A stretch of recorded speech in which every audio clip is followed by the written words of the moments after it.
Okay. Hi, Gary. Hi, Mr. Broker. I appreciate you giving me a couple minutes to come in and talk to you. Sure. So I guess first things first, before we get started with anything, obviously we're Cigna.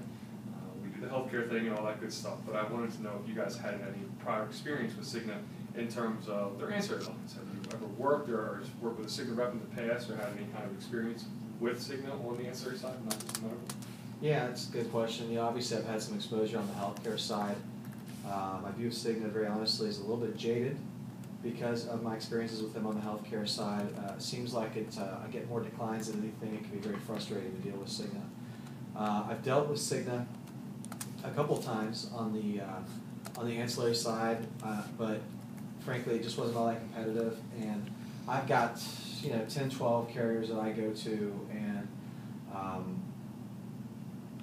I'm always interested in learning about new markets and things like that, but very honestly, my exposure to Cigna is not that positive, and I'm not sure how much room I've got in my markets for another carrier. So, well, no, I mean, that's obviously good information for me to have, just to get a perspective on kind of what your experience has been in the past. Obviously, I'd like for you to have better experiences with Cigna, whether with the healthcare side or whatever, but I can tell you this, historically, particularly in this market, we have seen some challenges around the healthcare side simply because we have a couple 800-pound group gorillas that like to beat each other up and have a fair amount of market share, and underwriting in some respects just doesn't view Pittsburgh from a medical perspective very favorably because we've had such a tough time, I guess, competing with some of the other more established carriers.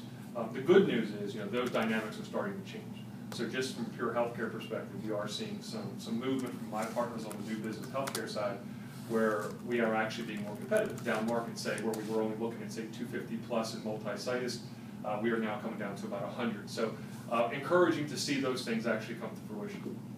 In terms of where we are on the ancillary side, just me being candid with you, I fight that perception a lot of times that we're a healthcare company. The fact of the matter is that in 2012, we were more disability than the carrier market, more STD and long-term disability. And surprisingly, we're second actually in life insurance, only behind Met. So from an ancillary perspective, although we kind of get overshadowed by our medical brethren, we have a very strong ancillary product. So what I was hoping to do today was just, you take the meeting wherever you want to take it, ask questions, in terms of what you think we might be able to help your clientele with, who you work with, and then just give you a sense of kind of why I think we do things a little bit differently at Cigna, and then hopefully we'll find an opportunity to maybe partner, just look at some cases that you might have, or see some things at Cigna that you think might be helpful for some of your clients. And again, just an opportunity to kind of lift up the hood, see what we have to offer, what kind of stuff you do.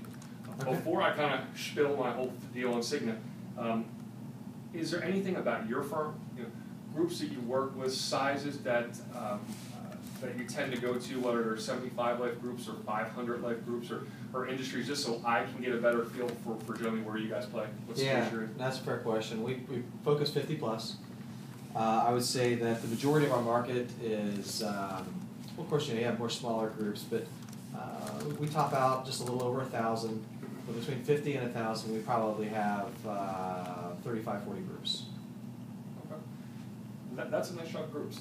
35, 40 groups in that size range is very nice. And, the other thing that I talk a little bit about the fact that I have to overcome the perception that we're a healthcare company often, is the fact that we only play on national accounts. We only play with the big guys. The fact is, on the ancillary side, we do have a 50 lives, probably even a little lower than that, say around the mid-40-ish range. And we're just as competitive on, say, a 55 life group as we are on a 5,500 life group in some cases.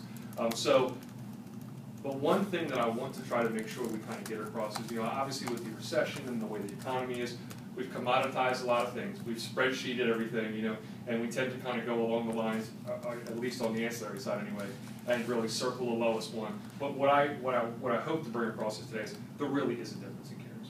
There is a significant difference in what a carrier brings to the table and what that half penny means on the spreadsheet.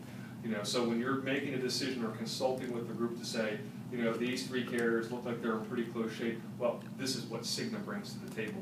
That's going to, that might be the same rate as, say, these XYZ carriers, or maybe even a penny more. But there is some real value in those kind of things. So, given the fact that you do have some of these larger groups, what I brought along with me today, instead of kind of flipping through a bunch of slide presentations or anything, is just a real quick little placement. Fold it up and keep it with you. But really what it talks about is a little bit about a shift in thinking in terms of how we work from a disability perspective. I think historically, and I don't know if you'd agree or not, please let me know, we have been, not we, but I think the industry has been very reactive. Meaning, we talk about all these wonderful things we do once we get a claim. But we know with the changing healthcare system and everything that's happening out there that one of the main reasons, main ways that we can help impact healthcare costs and costs in general for employers is to keep people productive in work, keep them healthy. So the shift is not only being reactive and saying, look at all these wonderful things we're going to do for you once we get the claim, but how are we going to help your people stay healthy and work? So really, this is what it talks about. And we, to use kind of a sports analogy, we talk in terms of offense and defense. So does that make sense? Yeah. You know what I mean about trying to look through those things. So offensively, that's the things that we're going to bring to the table that are going to keep those employees healthy and productive at work. An offensive strategy is engaging folks early. That is, our Healthcare Connect program can actually send letters to folks and advise them that they actually have disability. Get them over to our disability programs quickly. Get them engaged in programs so that we can get them back to work safely and fast. And it also really does what we feel like cut down on people continually going out of work. So we've got to engage them early, getting in front of them. We have a predictive modeling program on our STD that's kind of unique to the industry where we actually kind of look at some different factors and those kind of things. And it allows us an opportunity to even predict or at least give you information about where we might see some individuals that might be at high risk for going on disability and those type of things. EAP, another huge piece on the offensive side. Just stop you for 1 second. You mentioned Sure. the connection between healthcare and disability. Are these programs predicated upon having that connection between healthcare and disability? Because earlier you mentioned there's some struggles on the healthcare side of the house. That's a really good point. And here's the analogy I've used a bunch of times to try and explain that. Not necessarily. So you don't have to have the healthcare to get these programs or to be able to leverage or use these programs. What I would say is this, if you go to Best Buy and you buy a television, it's made by a certain brand called LG. If you buy other LG components and you plug them in, Blu-ray players, speakers, whatever else it is, you tend to get more features, more things are able to happen, the synergies are created, it's more, little bells and whistles start going off. You can go buy whatever other Blu-ray and speaker player you want, and everything still works fine. You just don't get all those neat little bells and whistles. Same concept here. So when you plug the healthcare in, you do get a lot more bells and whistles, we'll call them, in terms of early notification of claims. We can actually reach out to the healthcare side and make claims decisions quicker.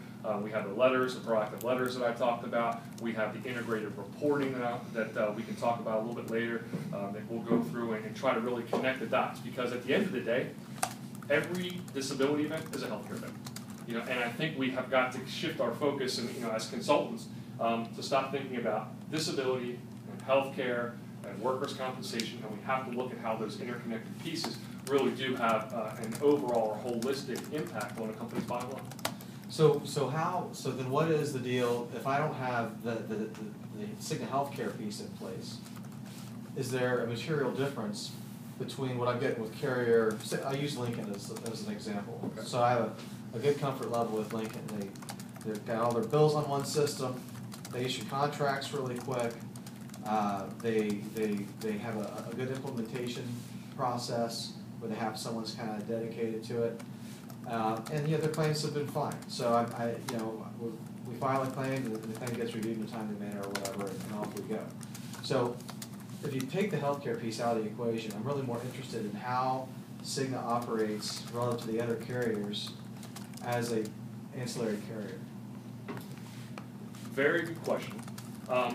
As a standalone entity, we really feel like, and we're going to get into the nuts and bolts of some of that right now, but we really feel like we have a claims practice and protocols and practices that are really industry leading in a number of different ways, from our telephonic intake that I'll talk to you about, from our clinical resources that we put on claims to get people back to work, from our integrated or our summary and trending reporting that we are going to give to you so you can see what's really driving your claims costs and try to make some decisions about how to work with your benefits, whether they be dental benefits or healthcare or pharmacy benefits, to help make sure we'll keep people healthy and productive. So as a standalone unit, I think our disability program stacks up well with anybody else. I'm not in the business to diminish Lincoln or anything else. They're a strong and reputable carrier.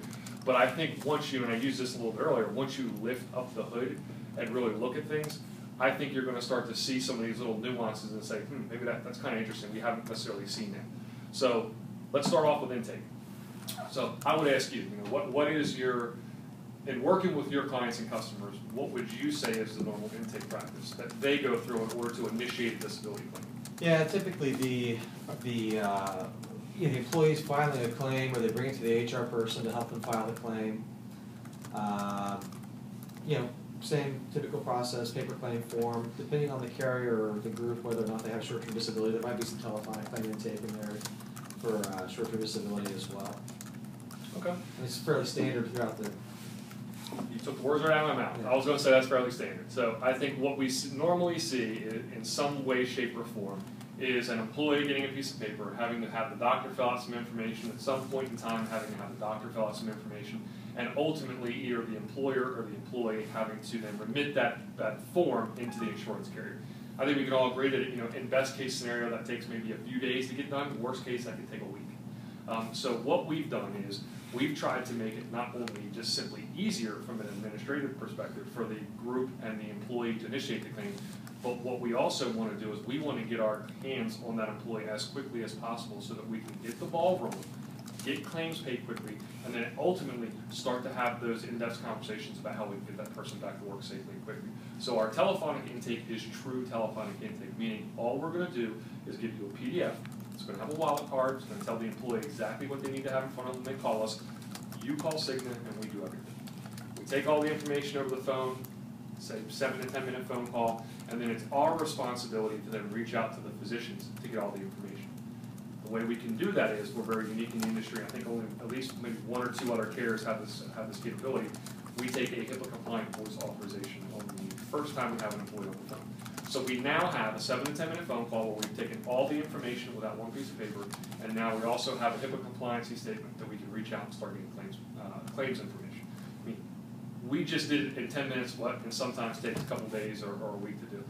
What that's going to do is going to get a check in the employee's hand faster, and it's going to mitigate those angry calls coming to the employer HR folks going, where's my check? What's going on? So that's a very unique process in the industry. We talked a little bit about being offensive. We start a little bit of the offensive piece on that intake call, meaning that we know that about 30 to 40% of all claims, regardless of what they're for, spraining ankles, backs, have some type of behavioral health component. So we want to make sure that if we have those individuals on the phone, we can't do it with paper, but if we have them on the phone, then we can engage them and get them to those EAP resources. So another kind of unique thing we do that, EAP utilization is what, 5% is good? I mean, 2% is kind of, and you're paying for those services. So let's make the most of those services. If you have a vendor that you work with, perfect, keep your vendor. We'll make the referrals to, and engage that vendor in some way or fashion. So again, just some different things, when you start to, again, open up the hood and look at some things, maybe things, we're doing a Cigna are just slightly different, and hopefully what we feel like are a little better. So we move down. So now we've gone through the intake process. How do we handle the claim once we got it? We have nurses and doctors, and all carriers have nurses and doctors. But what makes it, what do we do that's unique to Cigna in terms of how we use them? So we're talking about the Pittsburgh location here. So we have about 65 plus nurses and about 8 to 9 full-time physicians. We have maybe 20 to 25 vocational counselors. We have a certified CPA. We have special investigators. What we've created really is a little universe with anybody who would need to touch a claim and put them in our office so that at any given moment a claims manager can get up and get an answer. So not only are the answers correct because we have the extra resources, but we're doing it quickly. I don't know that you can go out to another carrier and ask those questions about in terms of how many resources do you have? Are they vended out? Do you make referrals to them? And have somebody come out and say we have physicians, doctors, nurses, vocational specialists, CPAs, on and on down the line that we can bring to bear on a claim to make sure that you and the group feel like, 1, we're making accurate decisions, but 2, we're making quick decisions. So, our return to work programs. Generally speaking in the industry, the return to work programs are just something that you get involved in, say on long-term disability in order to help people get back to work that may not be able to go back to their employer. But there's a number of different things that we do.